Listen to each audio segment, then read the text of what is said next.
Hello. Welcome to the Bore You to Sleep podcast. The podcast that will hopefully help you get to sleep. I am going to read an open source book, one that is not particularly interesting, but one that is hopefully boring enough to get you to sleep.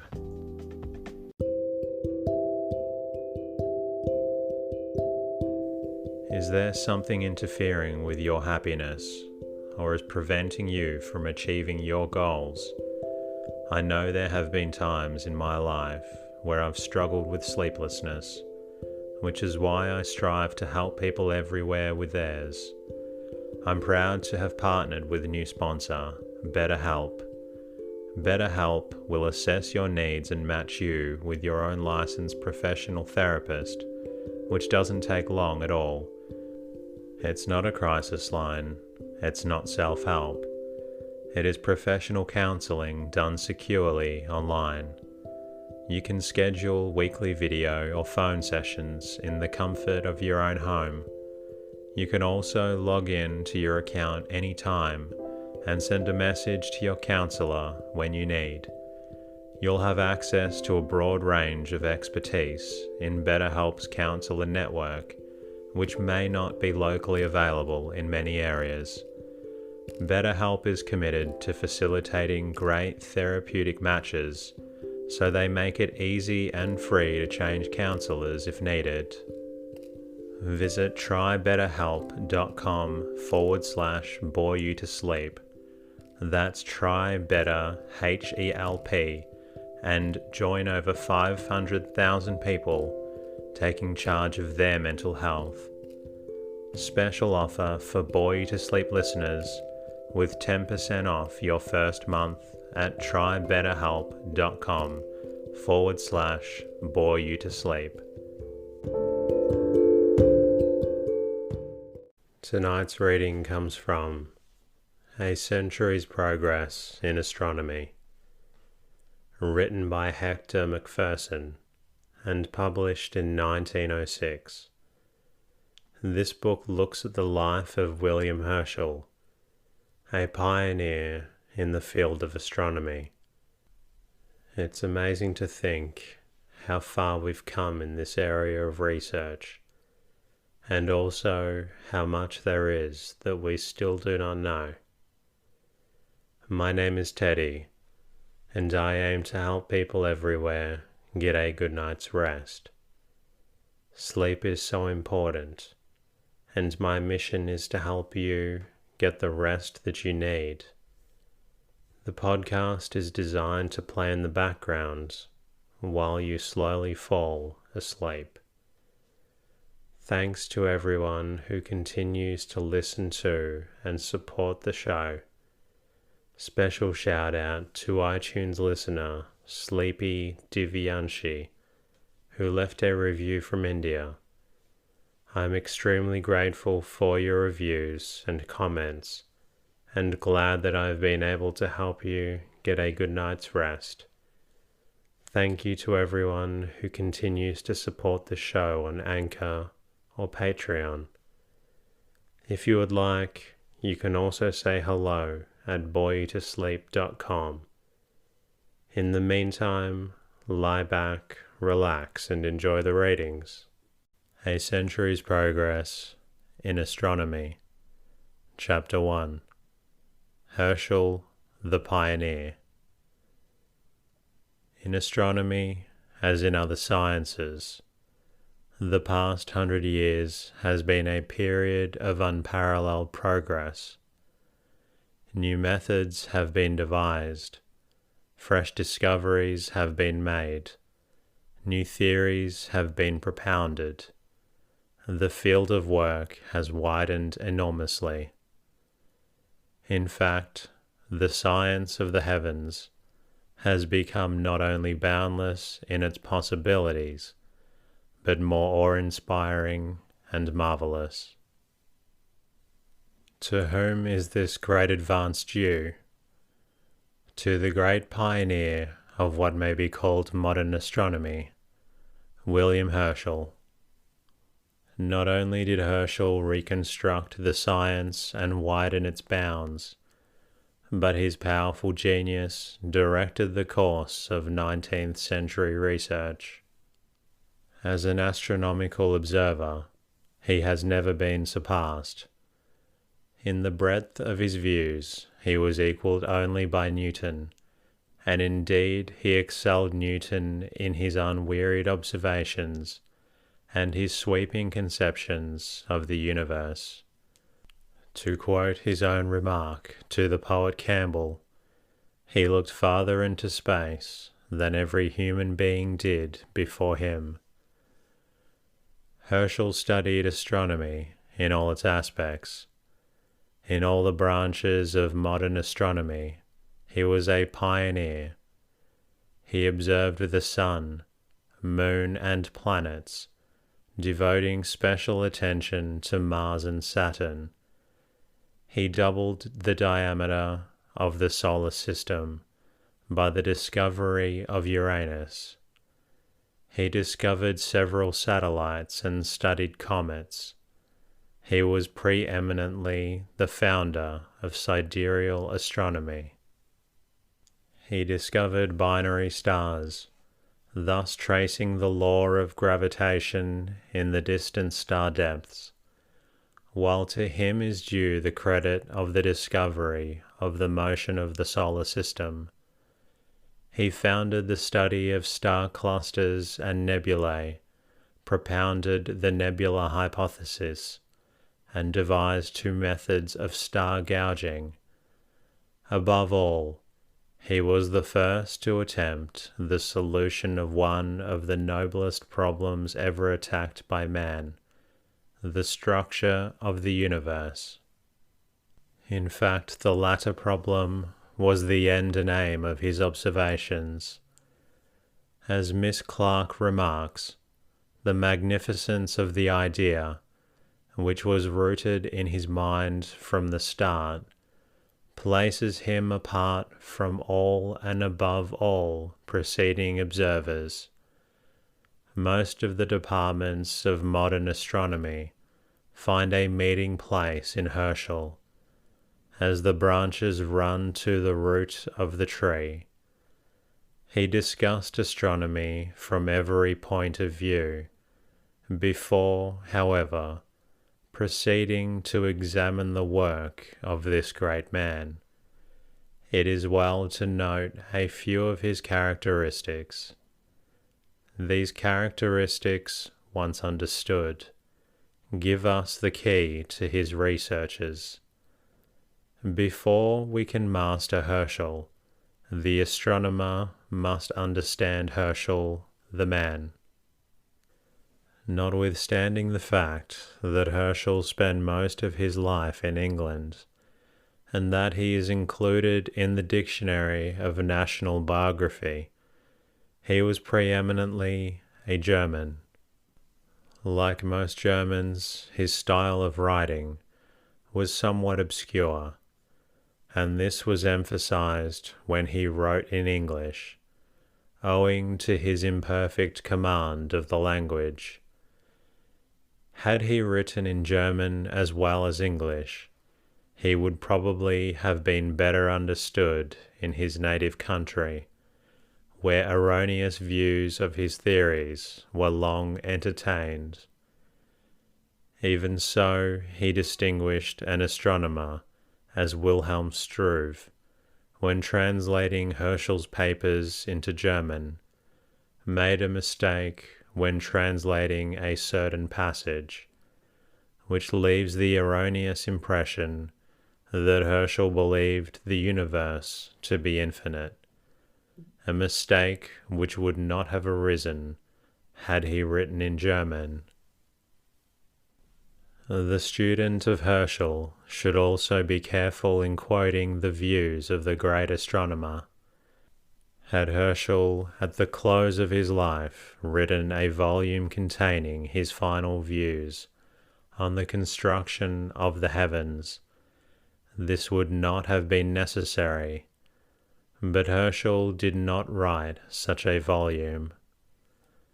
His researches were embodied in a series of papers communicated to the Royal Society from 1780 to 1818. As he observed the heavens, his opinions progressed, so that a statement of his views at any given time was by no means a statement of his final opinions. The late R. A. Proctor, who was the first great exponent of Herschel in England, has well said, "It seems to have been supposed that his papers could only be treated as we might treat such a work as Sir J. Herschel's Outlines of Astronomy, that extracts might be made from any part of any paper without reference to the position which the paper chanced to occupy in the entire series." Herschel, like the true student of nature, held theories very lightly. They were to him but roads to the truth. Unlike many scientists, he did not interpret observations by hypothesis. He framed his theories to fit his observations. If he found that a certain theory did not agree with what he actually saw in the heavens, he abandoned it. He did not hesitate to change his views as his investigations proceeded. "No fear of committing himself," says Mrs. Clarke, in her admirable work on the Herschels, deterred him from imparting the thoughts that accompanied his multitudinous observations. He felt committed to nothing but truth. In the mind of Herschel, imagination and observation were marvelously blended. He was a philosophical astronomer. Although his imagination was a very vivid one, he did not allow his fancies to run away with him, as Kepler sometimes did. On the other hand, he did not, like Flamsteed, refrain from speculating altogether. "We ought," he wrote in 1785, "to avoid two opposite extremes. If we indulge a fanciful imagination and build worlds of our own, we must not wonder at our going wide from the path of truth and nature. On the other hand, if we add observation to observation, without attempting to draw not only certain conclusions, but also conjectural views from them, we offend against the very end for which only observations ought to be made." These characteristics, the lightness with which he held his theories, his vivid imagination, and his philosophical reasoning, are the secrets of Herschel's success as an astronomer. Nearly all of his ideas and speculations have been confirmed. As Arago has said, we can not but feel a deep reverence for that powerful genius that has scarcely ever erred. Herschel, like all other great students of nature, was deeply religious. He could not observe the heavens without feeling awed at the marvels which his telescopes revealed. In his own words, it is surely a very laudable thing to receive instruction from the great workmaster of nature. Friedrich Wilhelm Herschel, born in Hanover on November 15, 1738, was the fourth child of Isaac Herschel, an oboist in the band of the Hanoverian Guard. Isaac Herschel, a native of Dresden, was an accomplished musician, and all his children 10 in number, inherited his talent. Of these 10, 6 survived, and only 2 became famous. These were William, the great astronomer, and his sister Caroline, born on March 16, 1750, who became a student of the heavens, only second to her brother. At the garrison school in Hanover, where the Herschels were educated, William Herschel showed intense love and aptitude for learning, and was more diligent and persevering than his brother Jacob, his senior by 4 years. In 1753, he became an oboist in the band of the Hanoverian Guard, in which his father was now bandmaster. In her valuable memoirs, his sister relates that her father was very interested in astronomy, and that he taught his children the names of the constellations. William became devoted to the science, and constructed a small celestial globe on which equator and ecliptic were engraved. But his studies were much hampered. His mother had a great dislike to learning. She had no sympathy with aspirations, and tried to prevent her children becoming well educated. Above all, the Hanoverian Guard was ordered to England in 1755, when a French invasion was feared, and to that country Herschel proceeded, along with his father and brother. Returning to Germany in 1756, the Hanoverian Guard was employed the following year in the 7 Years' War. Hanover was invaded by the French, and conscription being the rule, the musicians were not exempted from service.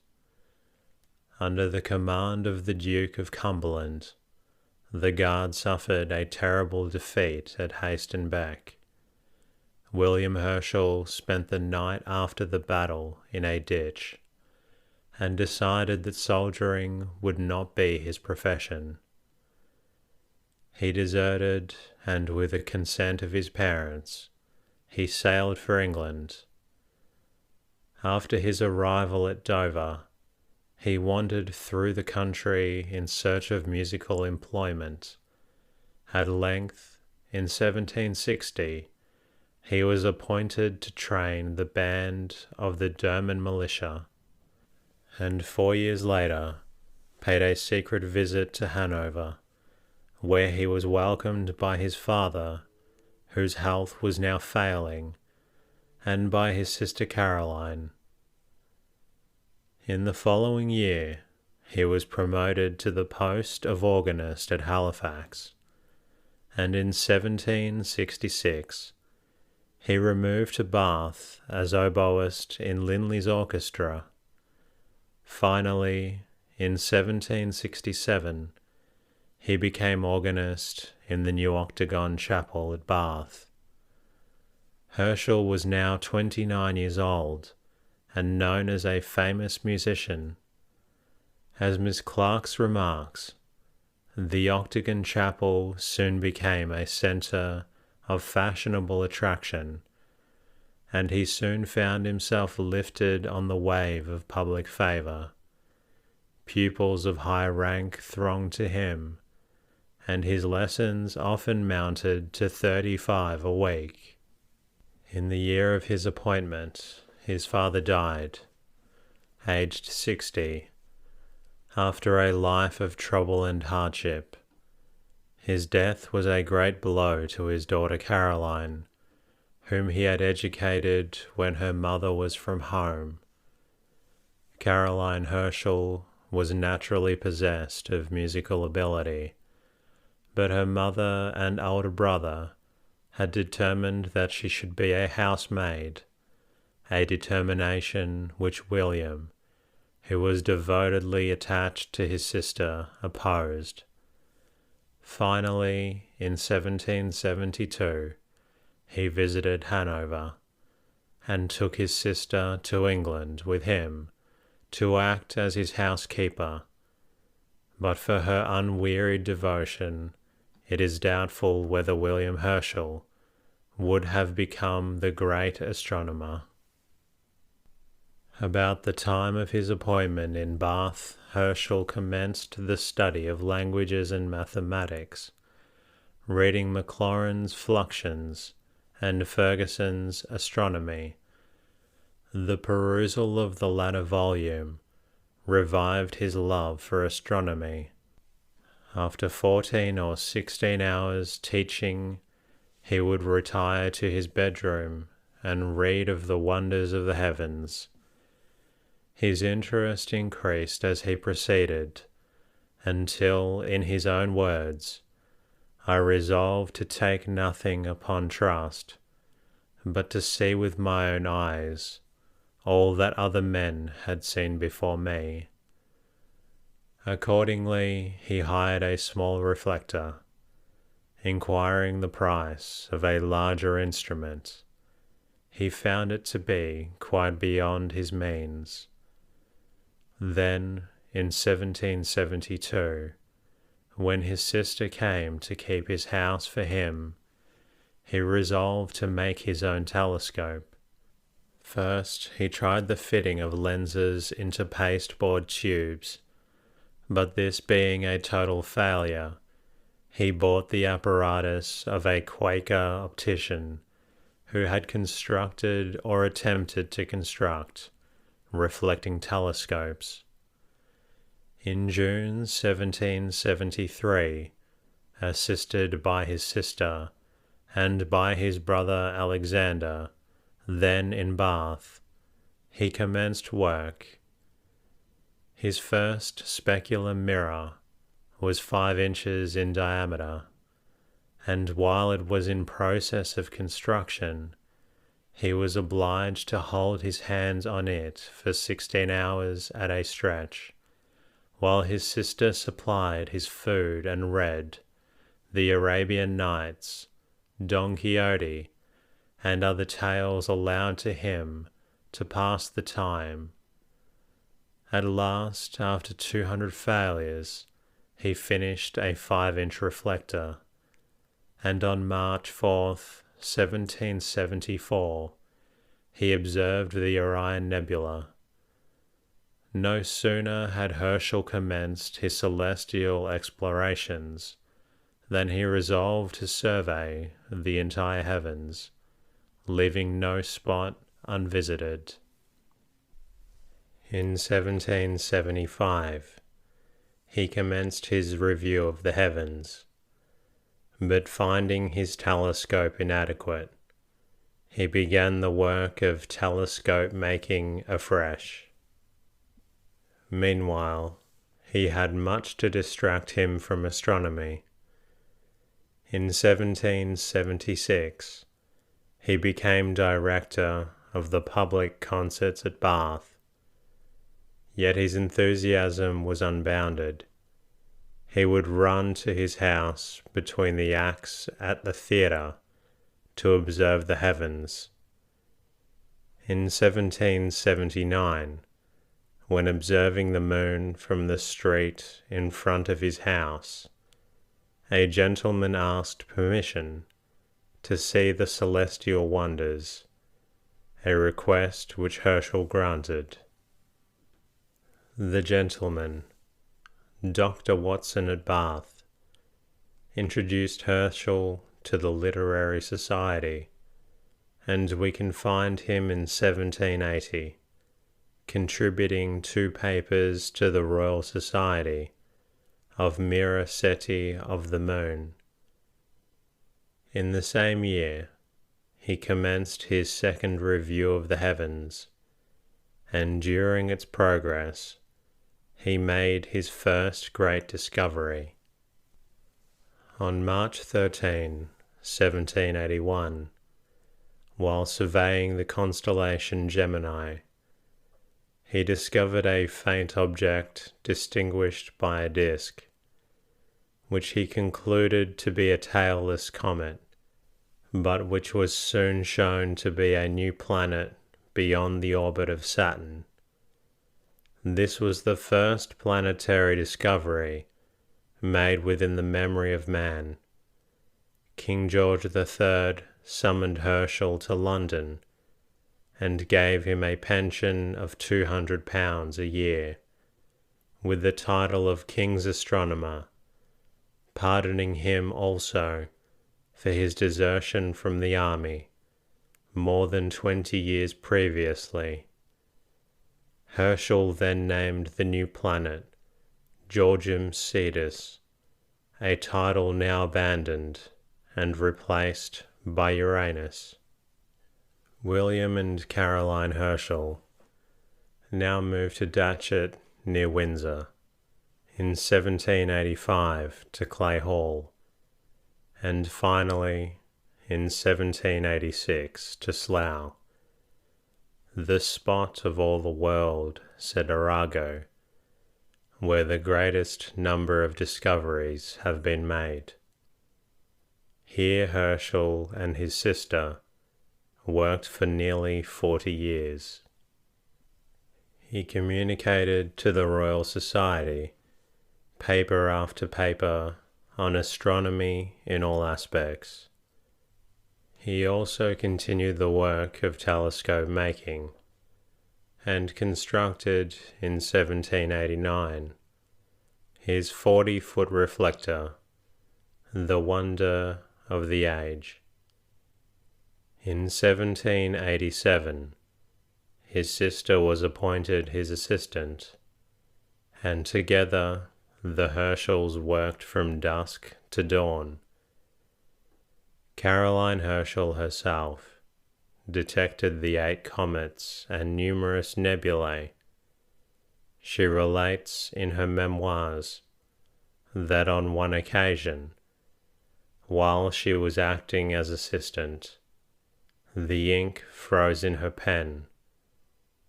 But such inconveniences mattered not to the Herschels. As Miss Clark has well remarked, every serene dark night was to him a precious opportunity, availed of to the last minute. The thermometer might descend below zero, ink might freeze, mirrors might crack, but provided the stars shone, he and his sister worked on from dusk to dawn. On one occasion, he is said to have worked without intermission at the telescope and the desk for 72 hours. Honours were showered on Herschel. He was knighted in 1816 and became president of the Royal Astronomical Society in 1820.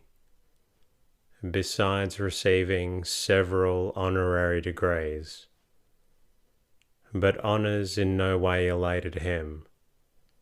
Advancing years in no way affected his wonderful mind. But his duties as King's astronomer necessitated his acting as showman of the heavens on the visits of royalties to Windsor, often after a whole day's work, when rest was absolutely necessary. This tremendous strain, which reflects little credit on the court, proved too much for the old man. His health began to give way, although his mind was as vigorous as ever. Herschel contributed his last paper to the Royal Society in 1818, and 3 years later sent a list of double stars to the new Astronomical Society. He made his last observation on June 1st, 1821. His strength had now left him, and to this he could not reconcile himself.